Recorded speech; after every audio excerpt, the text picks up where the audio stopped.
3 সপ্তাহে উনি বক্তৃতা দিতে পারবেন।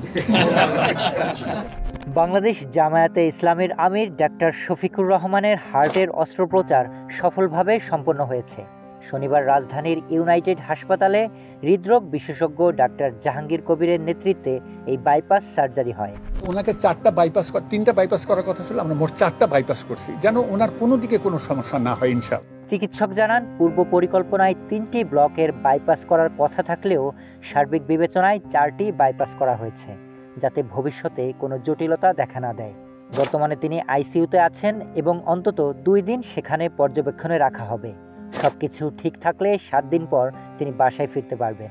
এই কনফিডেন্সটা উনি আমাদের উপরে পেয়েছেন, এইটা হলো সবচেয়ে বড় জিনিস। ডাক্তার জাহাঙ্গীর কবির জানান, সময়ের মধ্যে সঠিক সিদ্ধান্ত নেওয়া হয়েছে।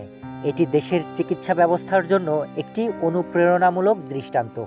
এবং দেশে অপারেশন করাতে কি হয়, বাংলাদেশের মানুষের ভিতরে বা সেই দেশের মানুষের ভিতরে জাগ্রত সৃষ্টি হয়। এর আগে গতকাল জামায়াতের সেক্রেটারি জেনারেল মিয়া গোলাম পারোয়ার জানান, আমিরের হার্টে 5টি ব্লক ধরা পড়েছে, 3টি বড় এবং 2টি মাঝারি মাত্রার। 30 জুলাই এনজিওগ্রামে এসব ধরা পড়ে। এর আগে 19 জুলাই সোহরাওয়ার্দী উদ্যানে বক্তব্য দেওয়ার সময় তিনি গুরুতর অসুস্থ হয়ে পড়েছিলেন। পরিবার ও দলের পরামর্শে বিদেশে চিকিৎসার প্রস্তাব থাকলেও ডাক্তার শফিকুর রহমান তা প্রত্যাখ্যান করে দেশেই চিকিৎসা নেন। জাতির কাছে আমরা দোয়া প্রার্থনা করছি। জামায়াতের পক্ষ থেকে রোগ মুক্তির দোয়া চাওয়া হয়েছে এবং হাসপাতালে ভিড় না করার জন্য সবার প্রতি অনুরোধ জানানো হয়েছে।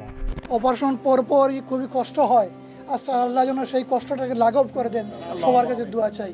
শরীফ Rahat, news desk, hello Bangla.